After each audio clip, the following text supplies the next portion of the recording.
internet has gone from being a technical wonder to a business must. The ever-changing digital landscape can be daunting for some, but not for Rajeshree Naik, the director of Ping Network, who is here with me today to share her love for all things digital. Hi Rajeshree. Hi. Thank you for joining us today. It's my pleasure. I'm glad to be part of your new series. Awesome. So Rajeshree, tell us, before venturing, with Ping Network, you have actually previously worked for companies like De Beers, JWT. So what motivated you to start something of your own, and that too in the digital sphere? If you look at my journey, it's basically been as somebody who's in marketing and in communications. De Beers for me was a fairly long journey. It was about 7 years that I was there, and I was probably every woman's dream job. When people, I remember it always had this awe and wonder that, wow, you work with De Beers, you sell diamonds, that kind of thing.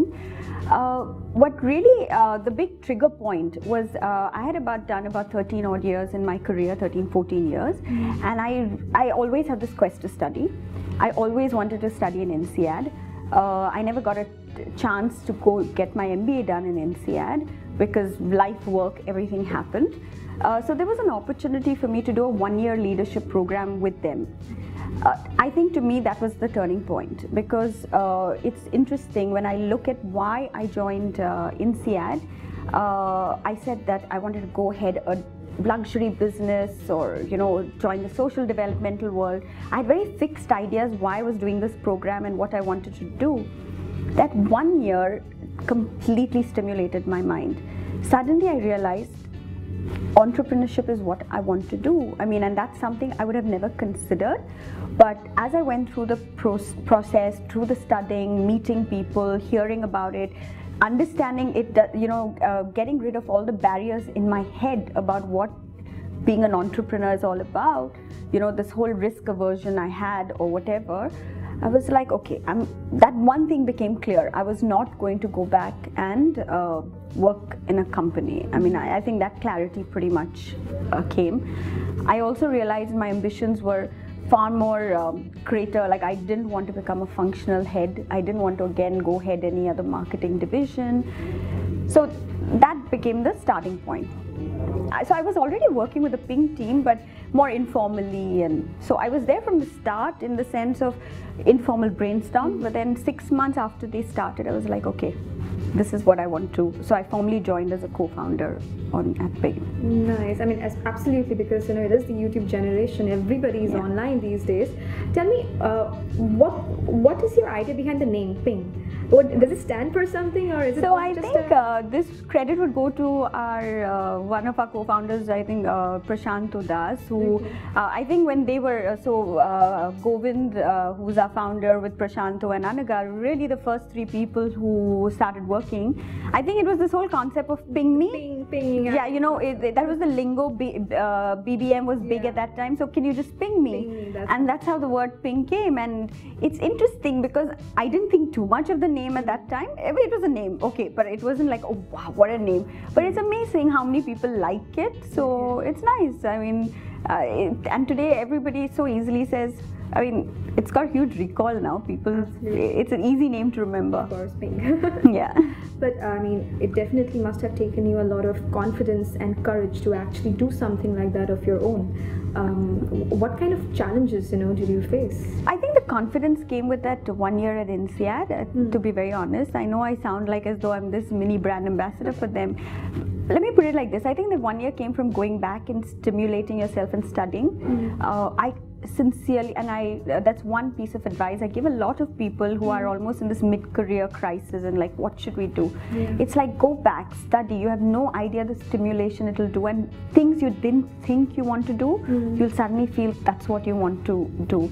And then I anyway was entrepreneurial. Every organization I had worked in the past, though I was getting a salary, in many ways I was actually doing something which was pretty much running it. So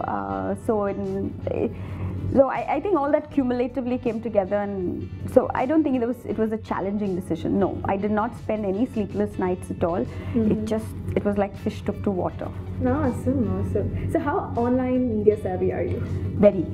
So the first thing is, even before the online world, I was a media junkie. Okay, I used to read I mean, I was luckily paid for it, so I had like in De Beers, I used to have this huge pile of international magazines. I would read like something like 24 magazines a month. I mean, from the New Yorker to Glamour to everything. So I was already a very strong content and media junkie. So online was just a change in behavior, because you started seeing all that content, you know, courtesy Facebook and everything else. The content started, you know, it was easier to consume. I just love reading and seeing news, and I'm a news and media junkie, so it's very simple. What kind of content do you like reading or watching online? It ranges, okay, from I'll understand what motivated Kim Kardashian to do what she did, to psychology today. The beauty of the internet is this whole, you know, completely non-linear way that you're looking at it. I love cooking, so then I completely look at all recipe blogs or recipes and video recipes, etc. So there's just a huge amount. So I think from news, hardcore news, to political issues, to things like psychology today, The Atlantic. I mean, a huge amount. Okay, listen, it'll be unbelievable. Someone will wonder, do I have a day job with the amount of media I read? I know, it like completely opens your world up to so many different varieties, and I think I completely agree. So the other day I was actually reading your Twitter bio, you know, and it's interesting, especially your bio, which says that you love thinking and creating content. So tell us what kind of content and what inspires you to do so.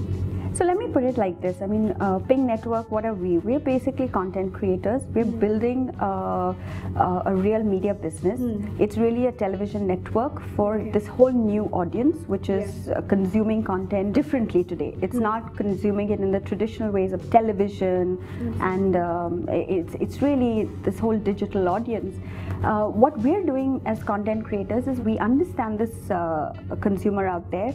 We're creating content that we know that's going to be relevant for them, that they want. As a company, when we started Ping Network, we were very clear that whatever we do will rest in these three buckets of utility, information, and knowledge.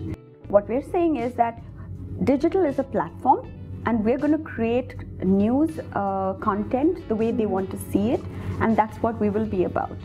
And you know what I also believe is that even within this content space, we've chosen to be in what we believe is far more premium. It's a conscious decision. It doesn't come easy to our DNA, the entire founding team. We want to do things that are that we can be proud of. So at this point, I want to ask you, do you think that a digital footprint can ever compete with the mainstream, you know, television in terms of the audience? You know, do you think there is a comparison? I don't think there's a comparison, because I also think it's no more something called like, you know, it was a world where you were saying that there's digital marketing and there's non-digital marketing. It's no more like that. It's marketing in a digital world. Whether we like it or not, this whole new generation is not watching television the way at all. I mean, I have a 5-year-old niece whose entire life begins and ends on YouTube. No one wants to be a slave to a time band on television. That's true. So if I miss it on TV, I'll probably watch that same show on digital. Again, I think that's just the wrong way of putting it. I just watch it on the net. You know? Actually.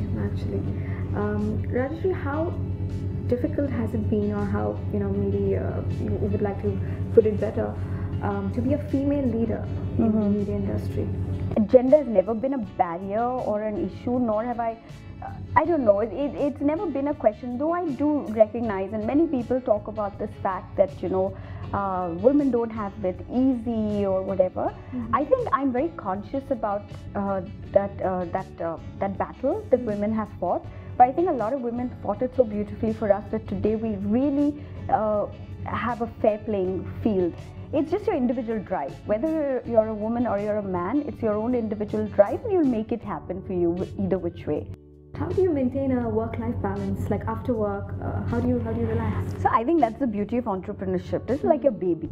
So you're always thinking about it or whatever, but in a way which is positive. It's that very positive, creative energy. It's not like this, oh my God, I'm so stressed, I still need to think about this. It's just very naturally you're thinking about it, you know. So I don't have a problem with work-life balance currently at all. So because even if I have to think about an idea, there's just so much creative energy and that fuel currently, because everything is just so exciting for us. What you do. Yeah, we love what. So that's, as somebody said, if you love what you do, you're never going to be working for even a day of your life, and that's true. I had a lovely time talking to you. Thank you so much. Me too. I hope you had a lovely time as well. Yes. And I wish you all the best. Thank you so much.